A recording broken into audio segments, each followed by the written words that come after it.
For people who want to know what is the Keith Andrew Network, the whole point of my talk show is to show you that even with having a learning disability, I can still amount to something.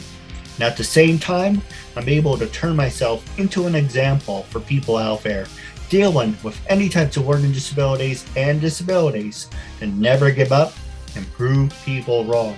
Prove to them that labels do not dictate who you are and who you're going to be. To prove them, you can still amount to something.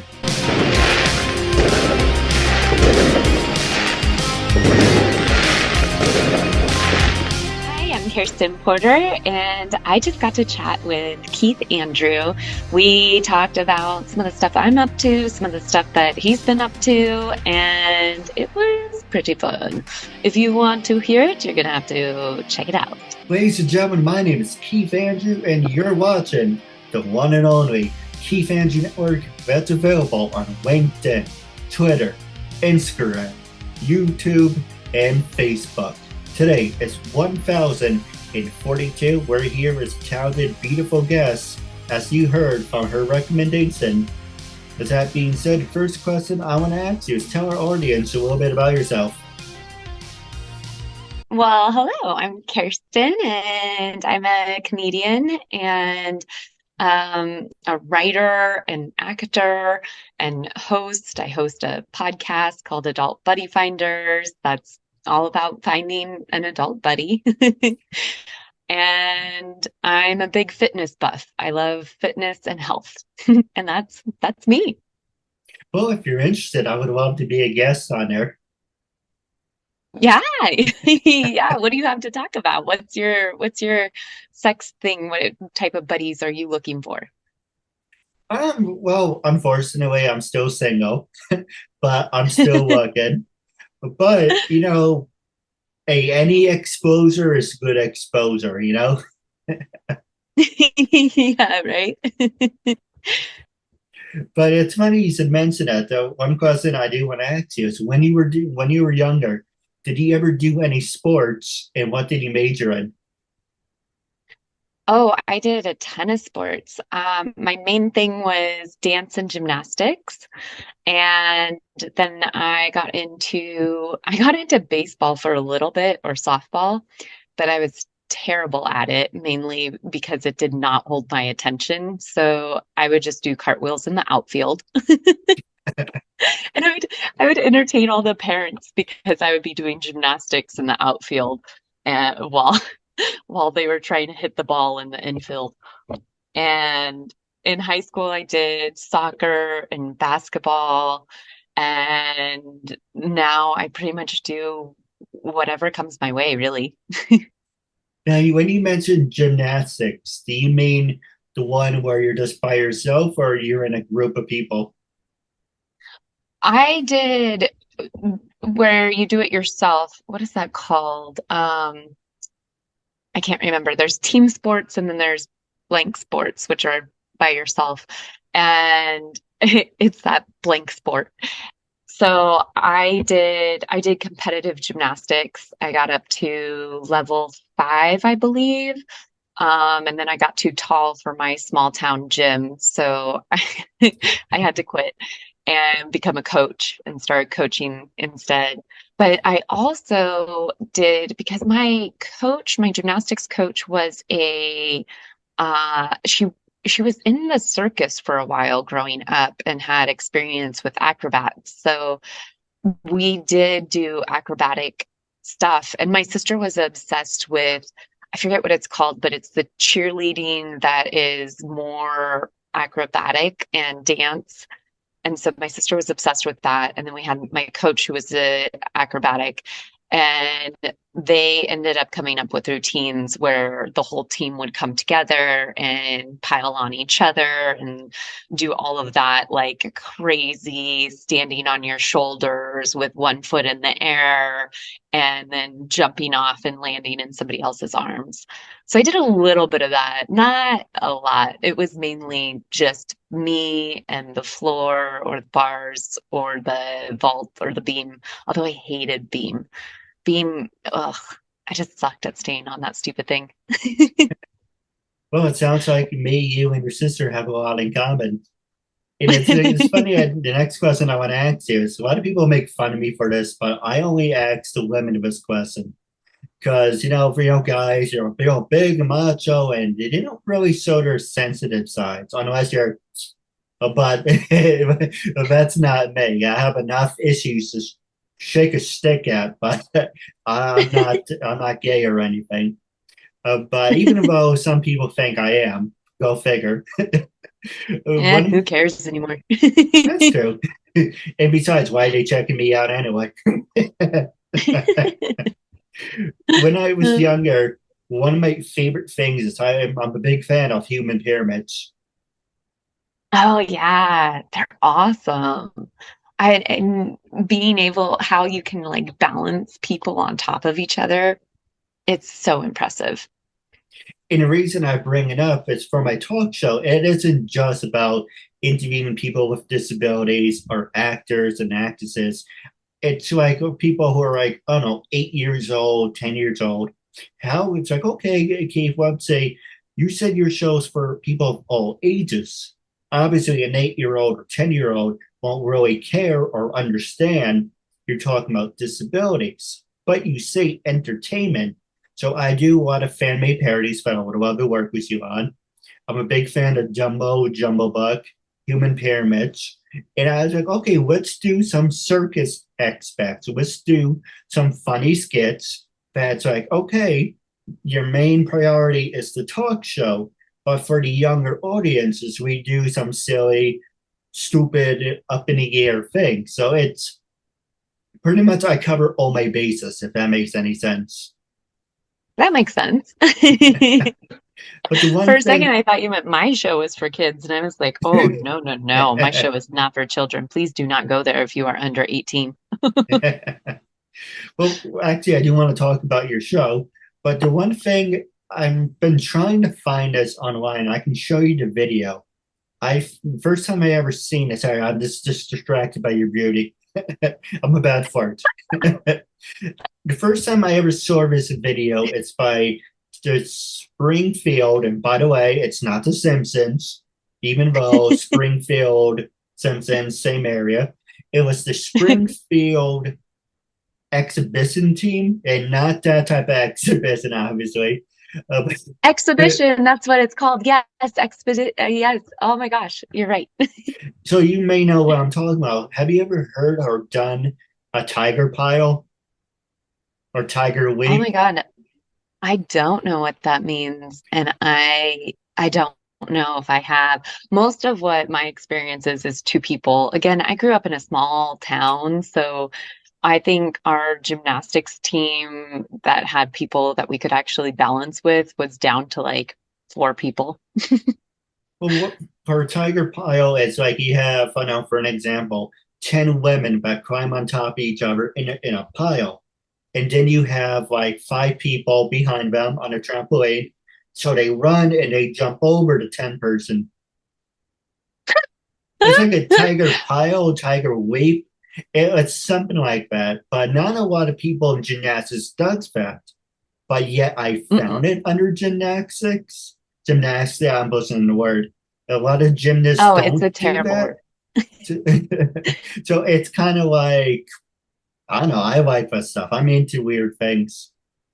Yeah, I love it. We used to do the whole like having one person lay down and you jump over them with dive rolls and stuff like that, and then you'd have them up on their knees or like standing and you jump over them that way, but never a pile of people that you jumped over.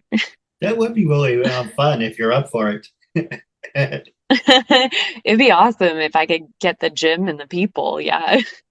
So the next one I saw is you are a podcast host. So the first one I want Yeah. to ask you is this is for your talk show, and you are a video producer as well.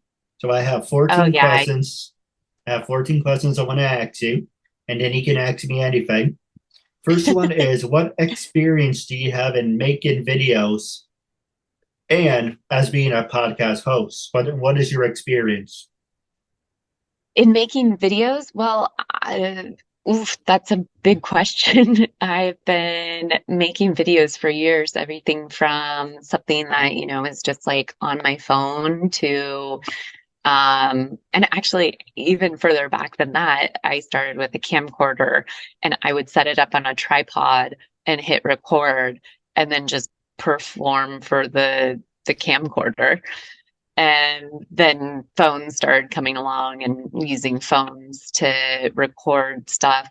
And then I could really start editing. I had no idea how to edit with a camcorder. I still don't to this day. If you gave me a videotape and you told me to edit it, I would cry. And then I'd look it up on YouTube and figure it out. But for a split second, I would cry and be like, there's no, where's the button to cut the thing?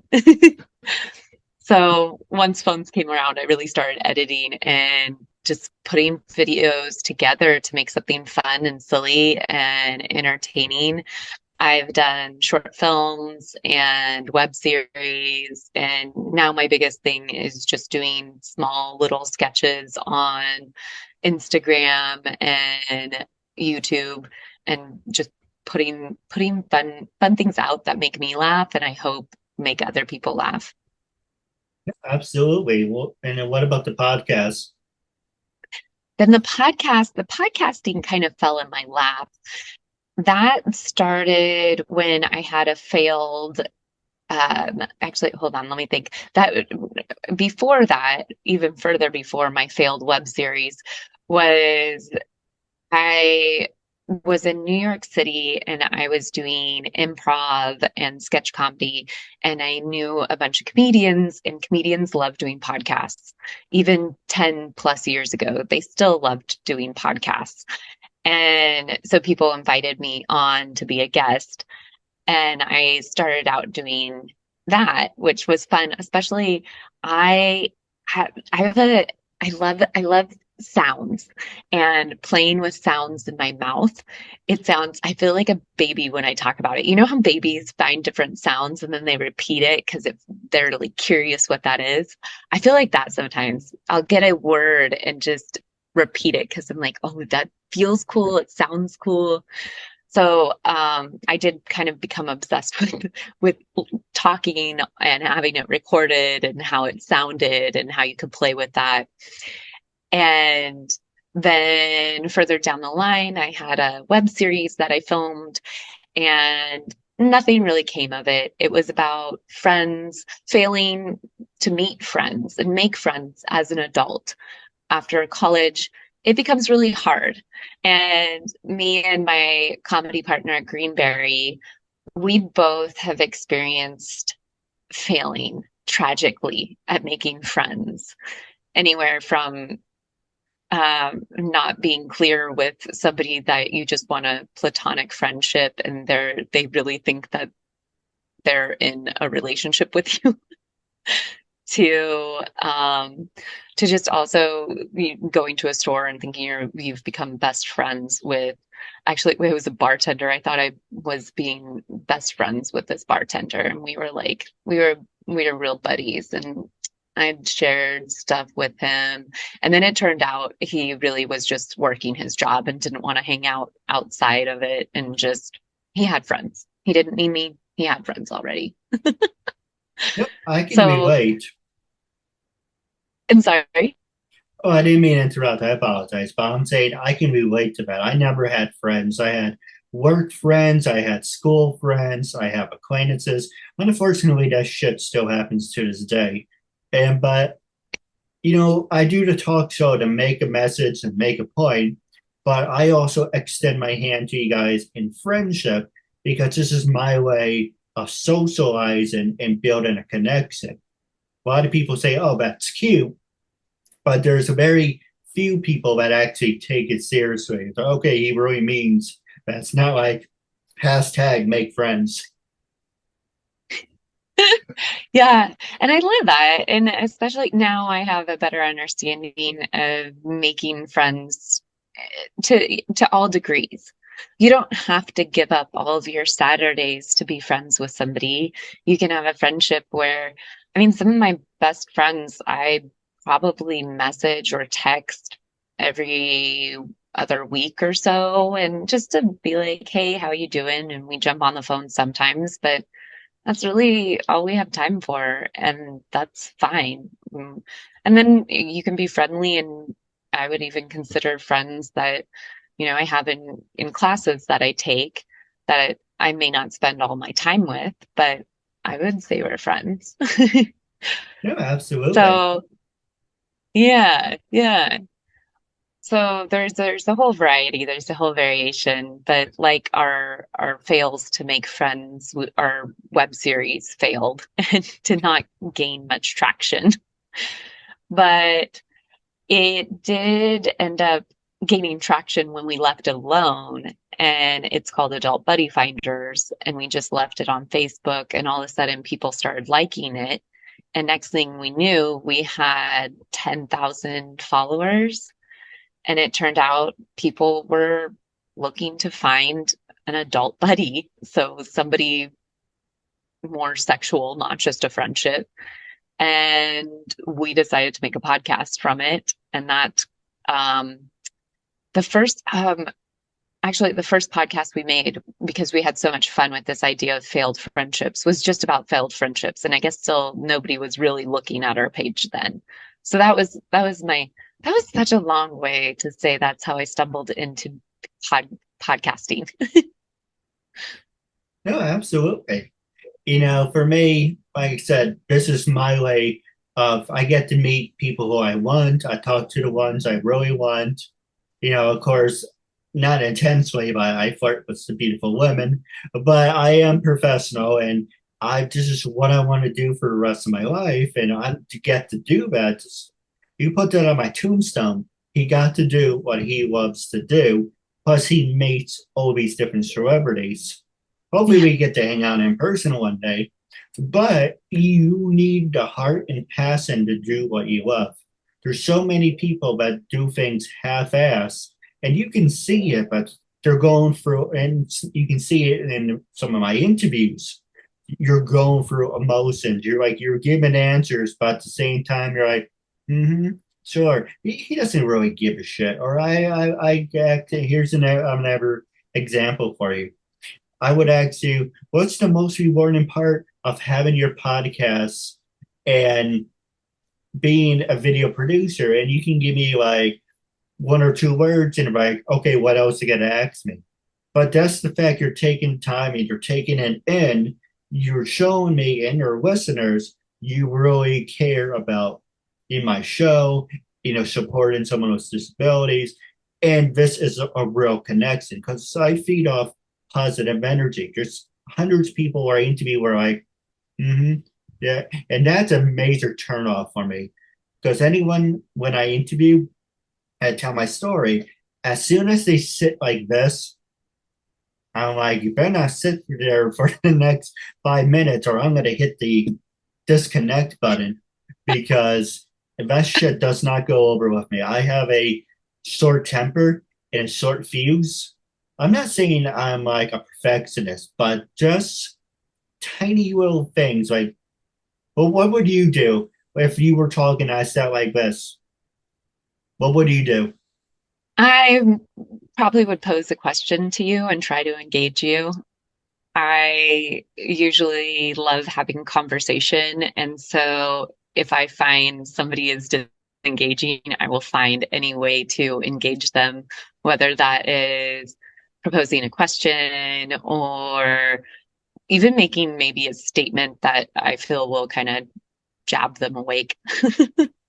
That's true, but I didn't mean to vent, but that's one of my pet peeves. Anytime I see someone like, I'm like, is there a problem here? Am I boring you? Am Mhm. I, what's that from Goodfellas? Am I here to make you laugh? Do I make you laugh? Am I a clown? It's that's like one of those things. It's kind of like, hey, you agreed to do the show. Get the stick out of your ass. Be funny, make jokes, be bubbly, be something. Just if you gotta sit there like, and then anyway, it's like, hey, if that's how you want to sit, That's completely on you. And if anyone asks me what was the deal with that person, I'd be like, going through emotions. I really don't know. Because that's a bad reflection. Yeah, anyway, but I don't want to complain about that. But here's the question I do want to ask you. Because you mentioned you are a podcast host and a filmmaker, and it kind of relates to me in a way. What's hard about catering and building to the right audience? Um, oh, this is another loaded question. You have great questions. They make me think.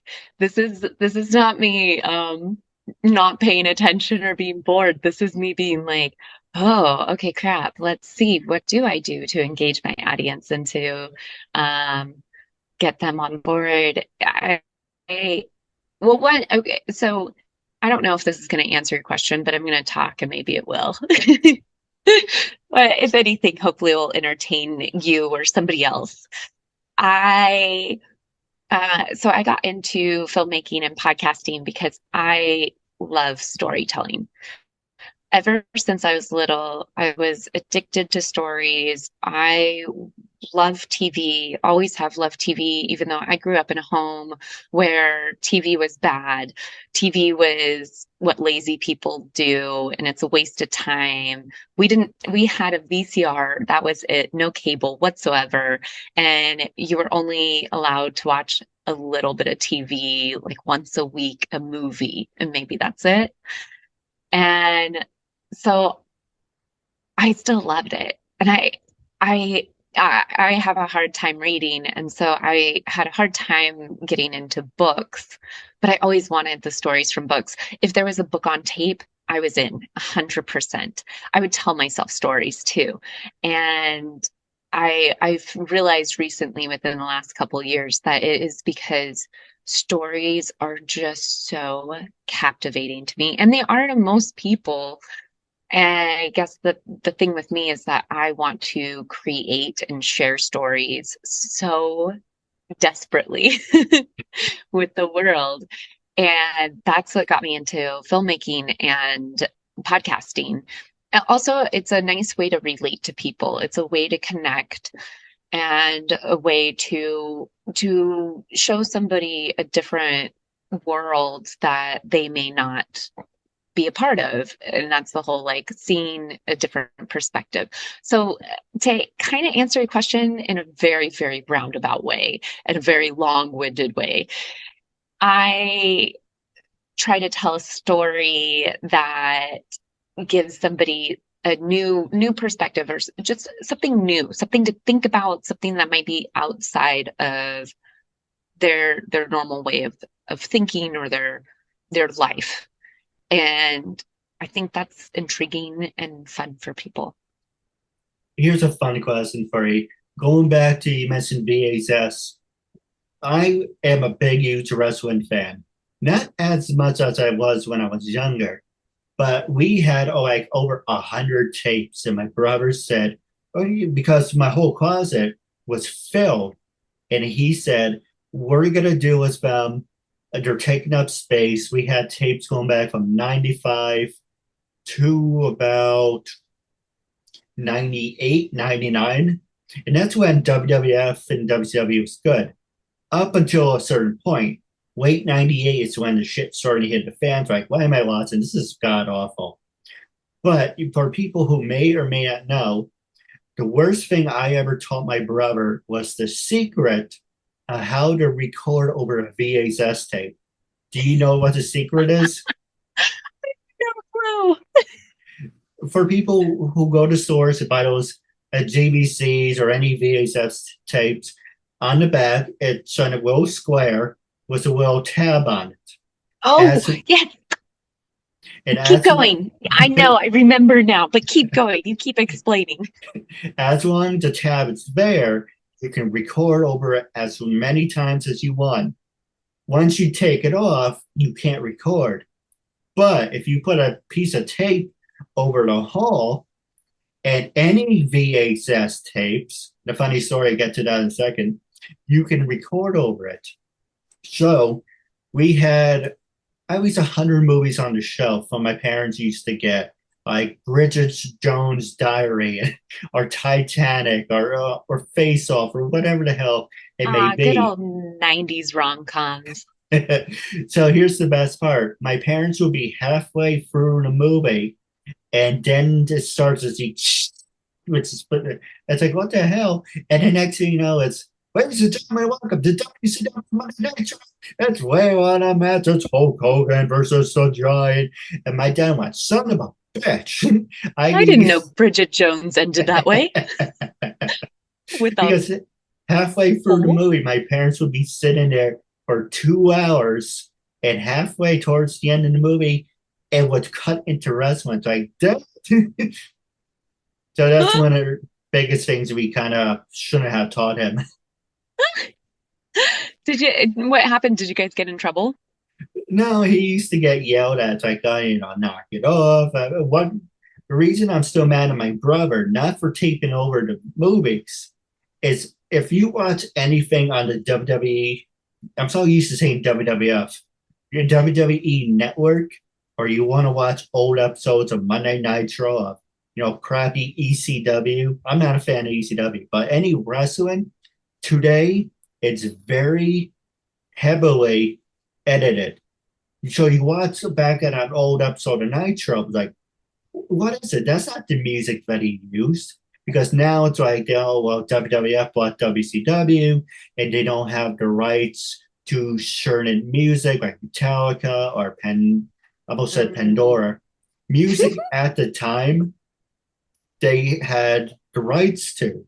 When you Mhm. bought the company, you really didn't have rights to certain musics. So I kind of wish we still had the old VHS tapes because they were raw, they were real. Now it's yes, it's the same, but it's very heavily edited. So Mm. it kind of takes away from it, if that makes any sense. Oh yeah, definitely. But I do want to ask you a hard hitting question, then we can talk off the air. Besides me, obviously, have you worked with people with disabilities? And for people with learning disabilities, if want to follow in your footsteps, what are your words of wisdom? Okay, for the first part of that question, have I worked with people People, with disabilities before? yes. I um I I I don't know off the top of my head. I know that um I mean people have a variety of stuff. I don't know if they're considered disabilities anywhere from like ADHD and stuff like that. I Off the top of my head, I know some of my friends have different things. And in comedy, I've worked with people who have a variety of stuff. Um, but physical disability that you can see with the eye, um, the thing, yeah, I don't think so. A lot of it is, I, it's not, nothing sticks out of my head.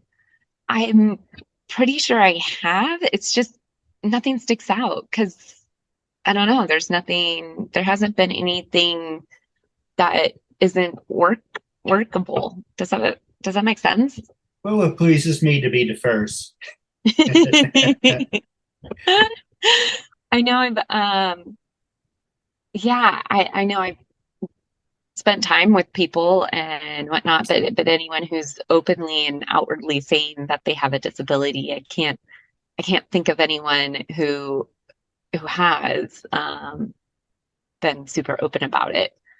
So I I don't know. Yeah, unless they've come out and been like, by the way, I have disabilities, then then I would say no. I yeah, but I get to work with you, which has been great. Yeah, absolutely. Yeah, I do have a fun segment we can do off the air, and our fans can see it on our Instagram following the interview. Now, with that being said, how can our fans and listeners get in touch with you, and where are you heading to next? Well, they can find me on Instagram. My handle is Kerstin Porter, and it's Kerstin Porter, Porter. That's the easy one. Kerstin is always a tricky one. It's a hard one. It's not spelled how it sounds, which if you have dyslexia or anything like that will really screw with your head. So you're welcome. Um, and then coming up, I'm doing more of my podcast, Adult Buddy Finders, and I'm just posting on Instagram. Those are the things I have going on right now. I do have a short film that will come out, but it's in pre-production. So that's a long ways away. If you know about film production, whew, it takes so much time. No, absolutely. Now stay tuned. I do have a couple questions for you off the air. But wrapping up, for us to do a part 2, if you're watching, you're obligated. Obviously, it makes sense. You're obligated. If you're watching, you have to interact with all the interviews.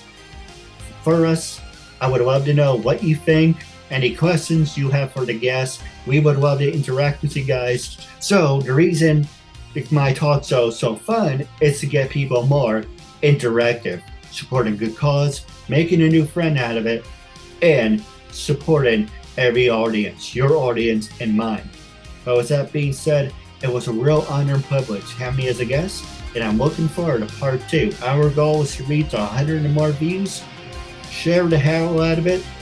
This will be aired on all social medias and different channels. Make sure to like and support both our channels. And until we meet again, catch you later. Thank you. Bye. And have a good night.